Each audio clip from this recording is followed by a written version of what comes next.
vice-presidente do PDT, o ex-ministro Ciro Gomes. Ele que está lançando o livro Projeto Nacional, O Dever da Esperança. E é com ele que eu converso a partir de agora, aqui no Balanço Geral pela TV Atalaia. Boa tarde, Ciro Gomes. Muito obrigado. Eu sei que você é uma pessoa religiosa. Obrigado pela gentileza de participar conosco nesse dia de Corpus Christi. Vamos falar inicialmente do livro. Qual é o dever da esperança? Boa tarde. Boa tarde, Ricardo. Um forte abraço a você e a minha oração para que nosso Senhor Jesus Cristo interceda junto ao Pai, mais uma vez, como faz para nos proteger, numa hora em que milhares de brasileiros estão morrendo e perdendo o emprego. O dever da esperança é uma imposição, penso eu, de uma análise da contradição brasileira. E a contradição brasileira basicamente é a seguinte: nós somos o primeiro, segundo ou terceiro lugar, sob o ponto de vista de riqueza física, do mundo. Estou falando de terra agricultável, de água potável, de minério de província mineral, de petróleo, de clima. Então, sob o ponto de vista de riqueza física, nós somos um primeiro, segundo ou terceiro mais rico do mundo. E temos um povo que já mostrou, ao longo dos anos 30 aos anos 80, que produziu o mais sofisticado e veloz processo de crescimento econômico de toda a história do capitalismo mundial. E, de repente, essa contradição se apresenta agora, um Brasil que crescia e agora está simplesmente aprofundado na pior crise econômica da história, que simplesmente está destruindo a nossa base industrial, caiu de 30% do PIB para 10%, e mais grave que tudo, destruindo a nossa convivência pela injustiça social que descamba para a violência. Já são 100 milhões de brasileiros, pela primeira vez na história, mais da metade do povo do Brasil, empurrados ou para o desemprego aberto ou para a informalidade mais selvagem, sem qualquer proteção da lei, nem agora, nem nas dificuldades da velhice. Então, em cima dessa contradição, eu mostro que o Brasil tem que estudar um projeto, entender as doenças e fazer uma solução de um projeto nacional, o que nos permite ter esperança com o pé no chão. Ciro, eu sei que o livro não é feito de um dia para o outro, não é editado de um dia para o outro, mas estamos vivendo nessa pandemia. A pandemia foi tratada também no livro? Ele já estava na editora, eu trouxe de volta e fiz uma introdução, porque o livro, como você próprio destacou, é um livro construído ao longo de 3 anos de amadurecimento, de consulta, de inteligência, de tudo que há de mais interessante no pensamento brasileiro e internacional sobre essas coisas de modelo econômico, de projetos nacionais. Entretanto, o livro, como não é datado, ele fica ainda mais claro, mais atual, quando, por exemplo, eu falo na questão da reindustrialização do país, só para dar um exemplo prático, e eu denuncio que o Brasil permitiu-se destruir a sua indústria de complexo da saúde. E aí vem uma pandemia desastrada como essa e o Brasil está tendo que importar respiradores da China. Eu acabei de ver a notícia que o governo de Sergipe está trazendo mais 10 respiradores. Se ele pudesse, ele teria trazido 100. Só que não existem os respiradores no mercado brasileiro, nós temos que importar do estrangeiro, como estamos importando máscara, não é, touca de enfermaria, bata para médico, o que é um desastre completo. Portanto, o livro, a pandemia é mencionada na introdução e nas outras edições ela vai se entranhar mais gravemente, porque especialmente em matéria de modelo industrial, o livro já revela a tragédia do país ficar dependente do mundo, não é? E eu mostro como a gente pode sair disso. Mas mais grave que tudo é que eles agora estão quebrando o Brasil. Deixa eu só lhe dar um número. Nesse momento, o Brasil, já com números de abril, destruiu 1 milhão de empregos por mês. Nós estamos avançando para destruir 6 milhões de empresas, especialmente pequenas e médias empresas, que respondem por 7 em cada 10 empregos. E a conta pública, no pior momento de investimento, é a pior falência das contas públicas brasileiras de todos os tempos, e não há sequer um plano para a gente botar defeito, elogiar, fazer sugestão para enfrentar essa tragédia. O Brasil terminará esse ano com uma queda no PIB entre 6% e 11%, é a pior disparada, 4 vezes a pior coisa que já aconteceu no Brasil, e as contas públicas vão terminar com 670 bilhões de reais de buraco entre o que o governo arrecada e o governo aplica. O senhor fez uma análise macro, aí eu aproveito, já que o senhor está trazendo para esse ponto aí, para falar sobre política nacional. 1 ano e 5 meses do governo Jair Bolsonaro, qual a análise que o senhor faz? Vemos aí, tivemos manifestações, o senhor fala muito em polarização, qual a sua análise? Nós temos 3 crises, cada qual a mais grave, a mais profunda e ameaçadora sobre as costas da sociedade brasileira, da família brasileira, e a gente precisa iluminar a consciência delas, porque sem uma grande participação do nosso povo será muito difícil. A primeira crise é a crise de saúde pública. Nós tivemos, ao redor de 1918, a pior crise de saúde pública, que foi a gripe espanhola. Pois bem, agora já temos 39.797 brasileiros mortos, 264 em Sergipe, e isso é apenas o começo de uma pandemia em que os cientistas estão projetando ali por agosto 120 mil brasileiros mortos. Então nós precisamos entender que está tudo errado.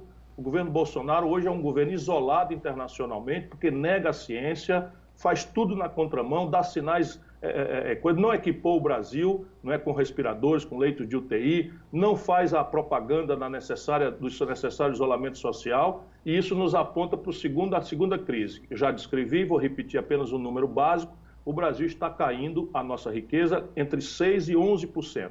O Banco Mundial anunciou ontem que nós vamos cair 8%, e a OCDE anunciou que nós vamos cair 9%. A minha equipe fala em 11%. Isso significa que em agosto, setembro, nós teremos perto de 20 milhões de brasileiros desempregados. Não há um único plano para enfrentar isso. Até hoje o crédito não chegou para as pequenas empresas. É um desastre completo o tratamento do assunto do tratamento tributário das empresas no momento de queda grave do faturamento. Enfim, é um desastre completo. E por cima dessas duas crises que são absolutamente graves, o Bolsonaro cria uma crise política sem fim e cada vez mais quente, não é?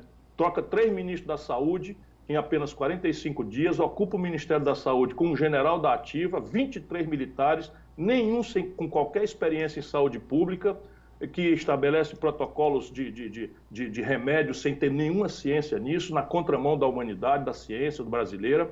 O Bolsonaro demite o ministro da Justiça e entra numa confrontação em que crimes recíprocos são acusados, confraterniza com brasileiros agressivos, radicais, que querem o fim do Congresso, o fechamento do Supremo Tribunal Federal, a intervenção militar, a volta do AI-5, o constrangimento da liberdade de imprensa. Olhe, é crise para a gente não botar defeito.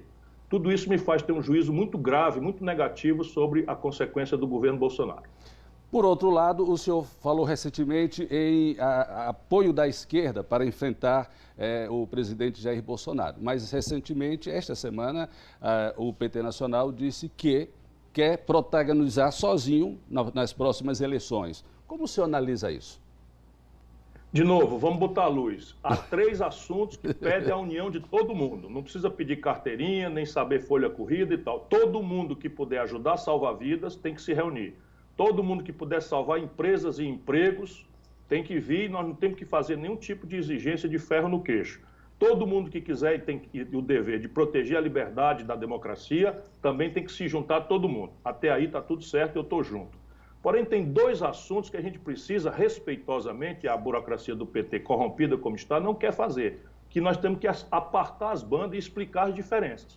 A primeira é tentar ajudar o povo a entender o que aconteceu com o Brasil, para a gente chegar a esse fundo do poço social, econômico e de saúde pública. Se a gente não amadurecer humildemente, nós não vamos entender porque que 70% do povo de São Paulo, do Rio de Janeiro, de Minas Gerais, do Rio Grande do Sul, do norte brasileiro, do centro-oeste brasileiro, votaram no Bolsonaro. Não é? Isso é o que aconteceu. 70% em números redondos do povo brasileiro, que deu muitas vitórias ao PT, agora votou no Bolsonaro. Por quê? Porque o PT produziu a pior crise econômica da história, generalizou a corrupção e fez das eleições de 2014 um estelionato eleitoral. A Dilma prometeu uma coisa e entregou completamente diferente. O desemprego era 4, passou para 14, o crédito que o Lula expandiu virou inadimplência e humilhação, 63.700.000 brasileiros com nome sujo no SPC, garotos que foram por fiéis estão inadimplentes, sem dar conta de pagar, 5.500.000 microempresas que cresceram ali no primeiro momento, do preços altos dos produtos brasileiros, quebraram, foram para o Serasa. Isso explica o Bolsonaro, na minha opinião. E a segunda coisa que a gente tem que apartar também, respeitosamente, é propor ao povo brasileiro uma saída. Porque essa falência geral vai precisar um redesenho, uma nova forma de cobrar os impostos no Brasil. No nosso país, só quem paga imposto é a classe média, a pequena empresa e os trabalhadores. Os grandes, os bancos brasileiros têm tido lucros exorbitantes e não pagam um centavo de imposto sobre lucros e dividendos. Só no Brasil isso acontece. Por quê? Porque durante esses anos todos nós não fizemos isso. O IPTU de São Paulo arrecada mais dinheiro do que toda essa grande fazenda, do agronegócio, que a gente deixa a pequena propriedade rural, o Nordeste, que não tem grande produtividade, com imposto baixo ou sem imposto, está de bom tamanho. Mas aqueles grandes latifúndios do agronegócio exportador não tem nenhum sentido não pagar nada de imposto num país como o nosso. E isso não é porque é prazeroso, não. Isso é porque tem uma conta para financiar, né, o enfrentamento da miséria do nosso povo, da fome que vem por aí de novo. É possível, Ciro Gomes e Lula em algum momento lá na frente? É possível isso? Eleitoralmente, não. Porque, meu irmão, duro que seja, eu ajudei essa gente durante 30 anos, né? Todo mundo que sabe, Marcelo Deda está morto, mas seria uma testemunha alta. Eu sempre fui muito parceiro, muito amigo. Só para lhe dizer, hoje o governador do Ceará é do PT. Eu votei nele, votei no Rui lá da Bahia, no Rui Costa da Bahia, votei no Wellington Dias do Piauí, não é? Andaria com Suplicy, com Tarso Genro, com Olívio Dutra, porque são homens honrados e tal. Mas essa turma que o Lula juntou hoje, infelizmente se corrompeu e está fazendo exatamente aquilo que o Bolsonaro precisa que você faça, é introduzir o ódio, né? Radicalizar a agressão. Hoje, por exemplo, a Marina Silva não quer nem ouvir falar de sentar com essa gente por conta de fake news, de gabinete do ódio que eles montaram. Aí a Luísa Helena, não é, de Alagoas, que foi candidata a presidente da República, fundadora do PT, não quer nem ouvir falar. E eu, que ajudei essa coisa, não quero nem ouvir falar de andar com essa gente, porque essa gente corrompeu-se. Não é possível que a gente... Eu volto a lhe dizer, isso não me dá nenhum prazer. Mas o Palocci era o braço direito do Lula. Era o braço direito. O Palocci devolveu para a Justiça 100 milhões de reais roubados do dinheiro do povo brasileiro. E confessou. Portanto, não é uma coisa que a gente possa mais deixar. E aí, quando o povo brasileiro entra numa crise dessa, se sente enganado, não é? E recebe a notícia generalizada de corrupção, o ódio foi o grande conselheiro. Se a gente não desarmar essa bomba, o Brasil vai se rachar e daqui a pouco nossos jovens vão estar nas ruas se matando. Que é tudo que o Bolsonaro quer, porque na hora que ele começar a produzir desordem na rua, ele vai oferecer uma intervenção autoritária, de baixo para cima, com as milícias que ele está recrutando nas PMs do Brasil e nos insubordinados das Forças Armadas. Se a gente não tiver clareza disso, o Brasil precisa virar essa página. Foi muito bom, foi muito importante, lá para o século XX. Os problemas do século XXI pedem outro projeto.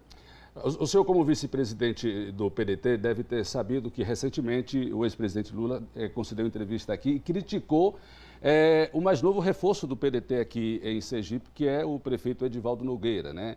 Criticou, porque Edivaldo sempre foi do PCdoB e acompanhou o PT aqui em Sergipe. Como o senhor viu essa crítica do ex-presidente Lula para o prefeito Edivaldo Nogueira, que reforçou agora o PDT aqui no estado? Como eu lhe disse, o Lula se corrompeu. E não é só negócio de dinheiro. O Lula se corrompeu porque ficou poderoso demais, perdeu a humildade, perdeu a conexão com o povo. E aí ele não percebe o que está fazendo. O que ele tem feito de bobagem e tem estrangulado a nossa sorte de conseguir tirar o Brasil dessa encalacrada para onde ele nos levou, é bem esse exemplo disso. Lá atrás, o Flávio Dino... Não é? Ele fez uma intervenção federal do PT para apoiar a Rosiana Sarney contra o Flávio Dino. O nosso prefeito Edivaldo é uma joia, todo mundo conhece a seriedade, a competência, a dedicação ao povo, né? A administração respeitabilíssima que ele faz, enfim. Enquanto ele ajudava o Lula, a vida inteira era o maior homem do mundo. Agora que o Edivaldo está vendo que o Lula está destruindo o PCdoB, porque isso é o que aconteceu. O PCdoB, que tem uma história de quase 100 anos no Brasil, o Lula acabou de destruir, não fez o quociente eleitoral. Por essa razão é que todo o quadro do PCdoB está procurando se organizar. Eles esconderam a Manuela. E a mesma coisa comigo. Quando eu estava ali ajudando, e não foi 10 anos, 2 anos, não, foram 30. O Lula era uma promessa mirabolante, eu já era prefeito de Fortaleza. Vixe, rapaz, eu era o maior cara do mundo, eu não tinha defeito, eu era um cara leal. É só entrar no YouTube aí, quem tiver serenidade e equilíbrio.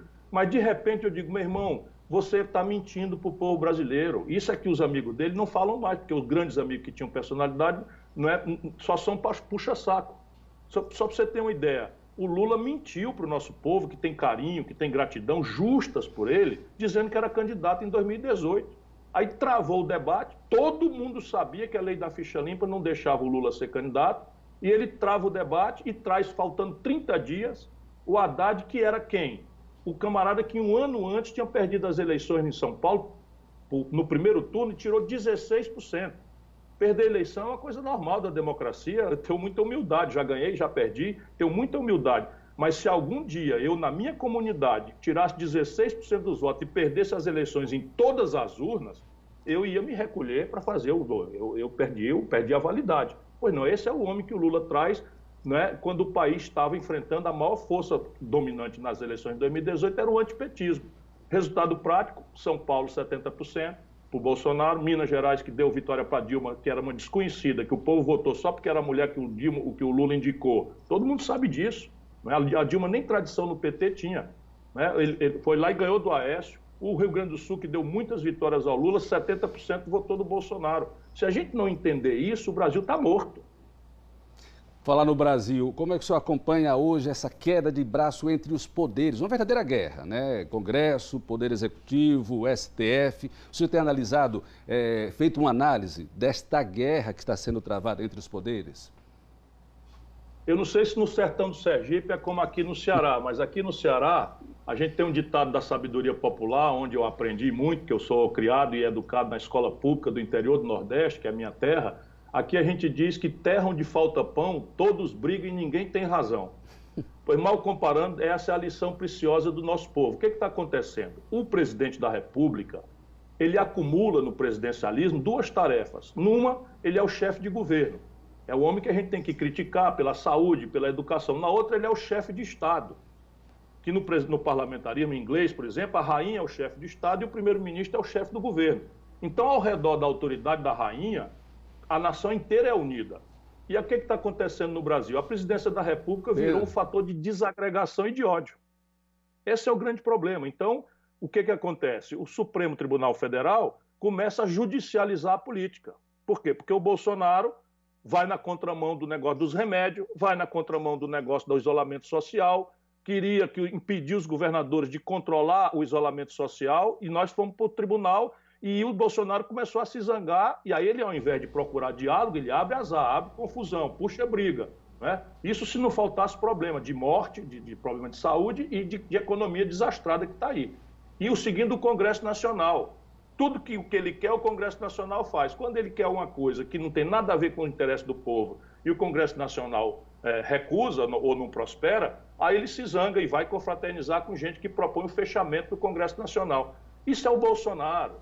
Empacotaram um Bolsonaro de Araque para enganar o povo e explorar essa decepção, esse grande ódio que o desastre econômico e a corrupção generalizada do PT produziram, e botaram um cara que é um terrorista, expulso do Exército. Bolsonaro foi expulso do Exército porque queria soltar bomba nos quartéis do Exército. E um camarada que durante 28 anos foi deputado federal ligado a tudo que não presta da política brasileira. As pessoas ficam chocadas, mas eu fui contemporâneo dele. E eu sei quem é. O Bolsonaro desviava dinheiro de funcionário fantasma, obrigava os funcionários a assinar recibo e botar o dinheiro no bolso. E aí vem se apresentar de combate à corrupção. Falou que ia fazer um governo técnico e agora está criando ministério e distribuir para os picaretas da política brasileira. É um grande 171, é estelionato eleitoral de novo. Aproveitando essa sua deixa aqui, nas últimas semanas o que mais se falou foi sobre fake news. Teve até um projeto do senador aqui de Sergipe, o Alessandro Vieira, do Cidadania. O projeto não foi pautado, foi tirado de pauta, mas o senhor acompanhou toda essa discussão? Como o senhor analisa esse projeto? O que o senhor tem a falar sobre fake news? A democracia moderna está em grave risco no mundo e entre nós brasileiros. Por quê? Porque a essência da democracia é o pluralismo da informação, é a veracidade da informação. E aí vocês, profissionais de telecomunicações, de rádio, de TV, de jornal, têm responsabilidade, vocês são checados, vocês são criticados.